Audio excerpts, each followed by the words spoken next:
সবাইকে শুভ বুদ্ধ পূর্ণিমার অনেক অনেক মৈত্রীময় শুভেচ্ছা। হ্যাঁ, আমি জানি এই কথাটি বলতে বা এই ভিডিওটা আপলোড করতে অনেক বেশি লেট করে ফেলেছি, বাট কোনো ব্যাপার না, দেরিতে হলেও সবাইকে আরও একবার বুদ্ধ পূর্ণিমার মৈত্রীময় অনেক অনেক শুভেচ্ছা। সকাল 8টার দিকে আমরা সেদিন রেডি হয়ে বিহারের উদ্দেশ্যে রওনা দিয়েছিলাম একটা টমটমে করে। তো রাস্তায় এভাবে একটা গাছ উপরে পড়েছিল, আমাদের টমটমটা কোনোভাবেই যেতে পারছিল না, তার জন্য আমরা এভাবে গাছটা ধরে একটু উপরে তোলার চেষ্টা করছিলাম, আর আমরা সেটা করতেও পেরেছিলাম। আসলে কয়েকদিন ধরে বৃষ্টি হওয়ার কারণে এইগুলো হয়ে গেছে, রাস্তায় অনেক গাছ পড়েছে আর আমাদের গ্রামে অনেক গাছের ডালপালা ভেঙে পড়েছে। তো যাই হোক, আমরা বিহারে পৌঁছে যাই ফাইনালি।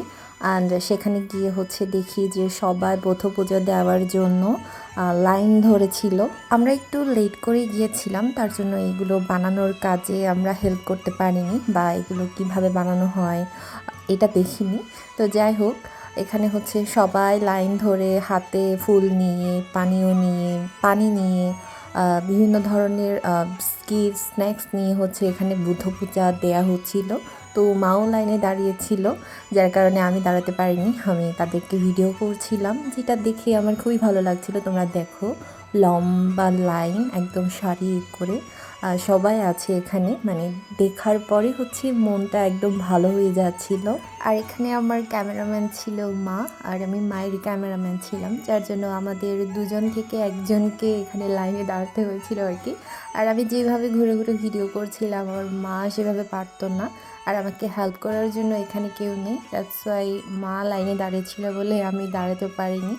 তো আমি এখানে শিয়ং দিচ্ছিলাম, যেহেতু একটু লেটে গিয়েছি, তার জন্য আমরা এখানে কিছুই দিতে পারিনি, তাই একটু দেরিতে হলেও আমরা যেগুলো দেওয়ার জন্য নিয়ে গিয়েছিলাম সেগুলো দিচ্ছিলাম।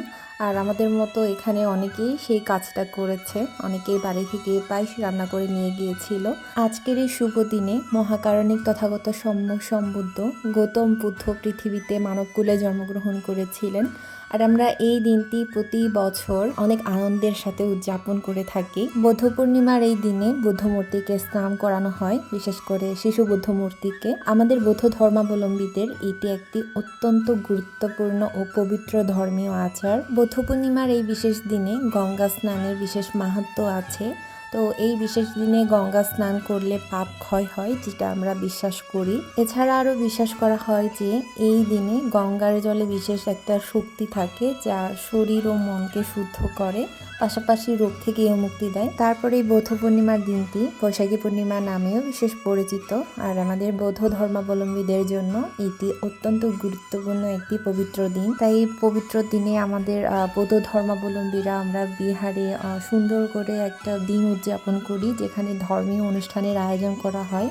তো আজকে সেটাই ছিল, আর আমি একটু লেটে করে তোমাদের এগুলো শেয়ার করছি। ভান্তেদের ধর্মীয় দেশনার মাধ্যমে আমাদের অনুষ্ঠান শেষ হয়, আর আমরাও বাড়িতে ব্যাক করেছিলাম। আর সেদিনের মতো এখানেই আমি ভিডিওটা শেষ করেছিলাম। তো সবাইকে আবারও বুদ্ধ পূর্ণিমার অনেক অনেক শুভেচ্ছা। তোমরা সবাই ভালো থেকো, সুস্থ থেকো।